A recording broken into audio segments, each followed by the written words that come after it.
This is Hidden Killers Week in Review. A look back at the most prolific stories of the week. Welcome to the podcast. If you'd like to listen to an ad-free version of this episode and all of our episodes, then search True Crime Today Premium Plus on Apple Podcasts and press subscribe. That's our premium channel where all of our ad-free and advanced episodes live, all in one place. True Crime Today Premium Plus. Search it on Apple Podcasts and press subscribe. Even try it for 3 days free. Sometimes the only witness is the one they silenced. You're listening to Hidden Killers with Tony Brueski, featuring retired FBI Special Agent Jennifer Coffindaffer. Gosh, they can't tweet. They can't do this. They can't. But you know what? 20 years ago, 30 years ago, we had this. That's all we had. And you weren't necessarily live reporting or live tweeting or anything from a courtroom, and you'd walk out of there with your notepad and you'd report on it. So in a lot of ways, it's like we can manage. Certainly technology has made it a lot easier for us and a lot more, I would say, accurate in terms of reporting, because it's not just what can I get on this piece of paper as quickly as I can and still keep up with what's going on. Live tweeting certainly provides a more accurate record than just that. But I think it can still be done. I still think this case can be reported on fairly accurately. It's still another veil of secrecy that the public isn't going to get to hear in real time. But I think there's not going to be a lot of business for funny games to be played, because there are going to be a lot of reporters in that courtroom looking for anything that is out of line. Don't you agree? I agree. I think the biggest problem is when anybody comes out of a courtroom that's a reporter, they have their own skew, their own slant, exactly how they interpreted the words that were spoken. I always use the analogy, I'm homesick or I'm homesick. Are you home not feeling well, or do you miss home?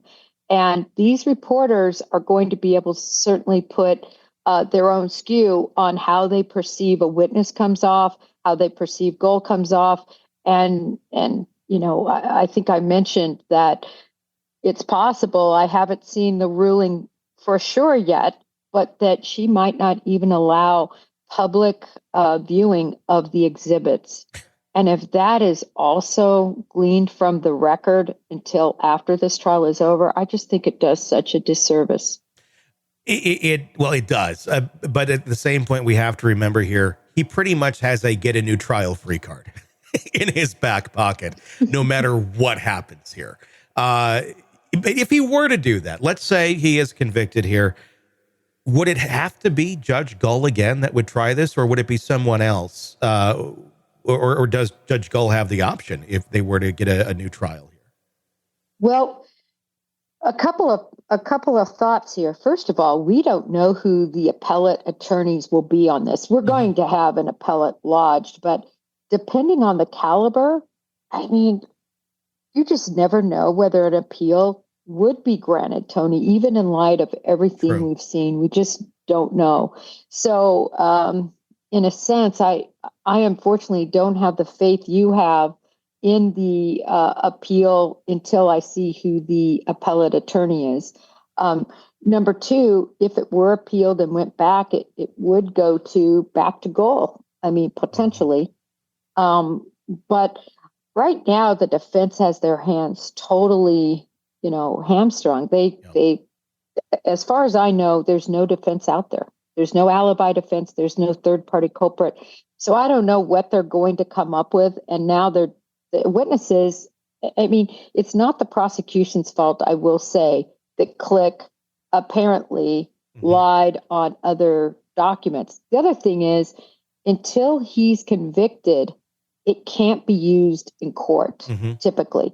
Allegations don't count, only convictions. So from that standpoint, even though in the public opinion, that's bad news, it shouldn't be allowed in court. I can't imagine Judge Gold would allow it because it's not a conviction. Can they deny him from testifying, Todd Click? No. Okay. No. Well, the judge can do anything she wants if there's some law she feels. I think the bigger issue is, what is he really going to be able to say? If he's not allowed to talk about Odinism in any way, shape, or form, they're not going to be able to talk about Odinism, but will they do it in sort of a veiled way? In other words, was there anything you saw from a religious, right? Not mentioning Odinism, that you found to be interesting or something. How were the sticks, or was there anything unusual about the way you found the bodies? There's a lot of ways that facts in this case can be introduced, and then people can deduce their decisions based on what ends up being presented.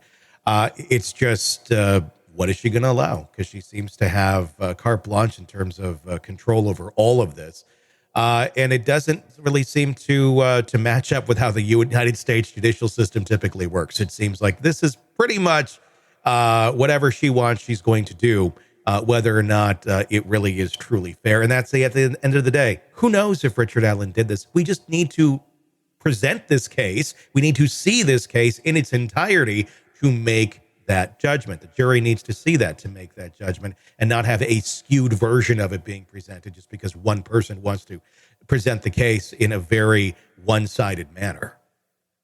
I agree, Tony. And what I always juxtapose with is the Brian Kohberger Idaho 4 case, because there you have a defendant that has gotten the luxury of expert witness after expert witness. Millions and millions and millions of dollars are going to be spent on his defense. He was always in a county facility. He had hair gel and beautiful suits to wear. He wasn't, chained up and drug into a courtroom. It's the absolute opposite of Richard Allen.